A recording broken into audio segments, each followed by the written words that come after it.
After what feels like years of waiting, we finally know what the deal with Neville is, or at least what his short-term future holds. And guess what? Have a guess what? None of us got it right. We all got it wrong. Can you believe it? Popping up in Dragon Gate of all promotions, Neville, or Pac as he should now be known, which was his name before he signed with Vince McMahon, it turned out that he was the mysterious ex-competitor that the company had been teasing for just a little bit. When you take all the facts and put them into a giant ball, however, it's not that surprising that Neville, or Pac, has gone back to Dragon Gate. Why?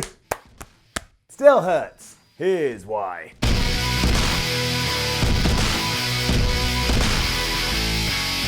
A quick history lesson for you, my friends, just in case you're not aware. Neville, or Pac, or Mr. Newcastle, or whatever you want to call him, actually has a long-running relationship with the group. That's probably why he chose to go back there. He was a huge success, so after you come out of the WWE, why wouldn't your brain go, where was I happy? Where pleased me? Where do I want to go back to refine myself? I go to that place where everyone was nice to me and I kicked all the ass. Appearing for them for around about 5 years before he did indeed sign with WWE in 2012. As I said, he did really well there. I'm just going to read how well he did, otherwise it gets confusing. But he won the Open the Bridge Gate Championship. He won the Open the Twin Gate Championship with Dragon Kid. Well done, you did good. And the Open the Triangle Gate Championship. And yes, even though they're called Dragon Gate, they're mostly just obsessed with the word gate.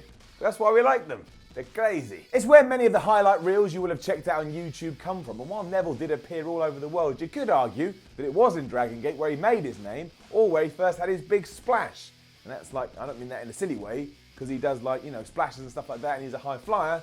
I mean it figuratively. But it really is a logical step given how everything ended in WWE, and I think that's key. Neville was not a happy pup towards the end of his run there, and I can kind of understand why. Put on 205 Live, as we know, can be a bit of a dead end, and that got even worse when not only did he open the show at WrestleMania, but then his match didn't even make the DVD/Blu-ray. Let's stay up to date here, it's 2018. For someone who is so good, so talented, and probably wanted a lot more from their career, well, that's not the best position to be in now, is it? In Dragon Gate, this gets flipped instantly. Aside from the rep he now has, given that he was a WWE superstar, so all of a sudden he feels like a massive fish in a smaller pond, given that it's also blown up social media, you may get a lot more eyes onto the promotion. It's not going to be anything life-changing, but there's every chance someone with this much internet wrestling community notoriety, and try saying that 3 times fast, does drag some new bodies in just to check it out, just to see what he's doing, just to see what is next for Neville. I know I do that. In fact, I am going to do that. I've watched Dragon Gate from time to time, but now,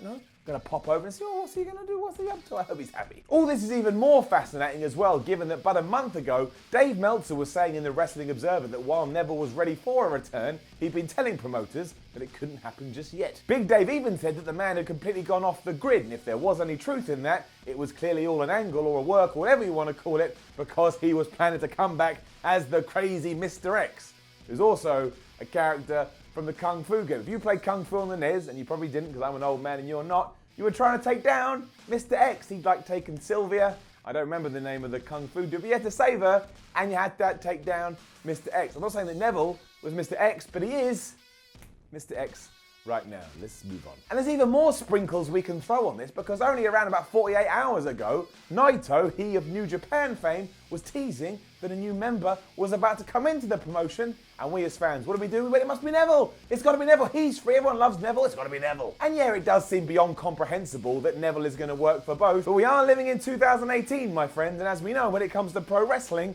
2018 is a crazy time. Maybe, just maybe, the now Puck has gone out there and got himself one of those sweet modern deals where somehow he's able to take the rules and burn them because the rules don't apply to him.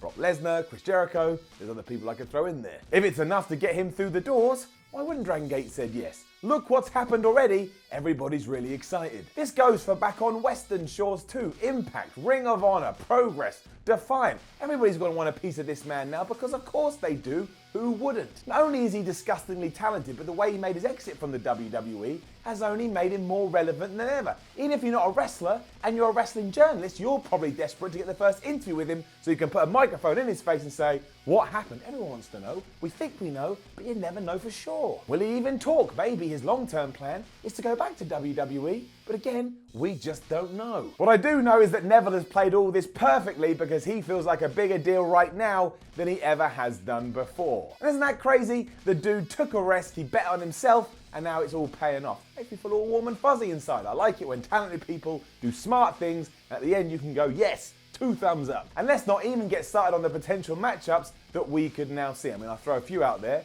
just to get you excited. But Neville versus Will Ospreay, Neville versus Kenny Omega, for me even, Neville versus Cody. I ain't against any of those. The indie scene just got even more interesting, and it's pretty interesting to begin with. But yes, Neville is back. The promotion was Dragon Gate during day one of their Gate Victory event. He's joined RED and he ruined Shingo Tagaki's last ever match.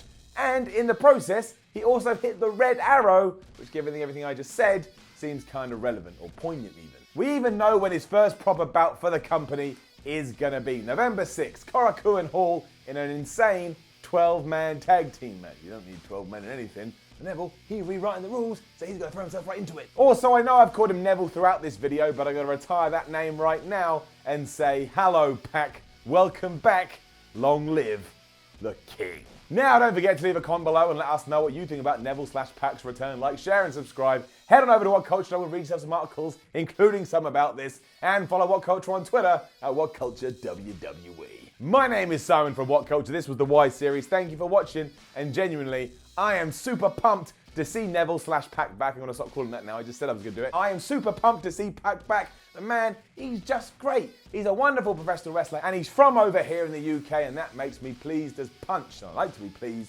I'm not a massive fan of punch.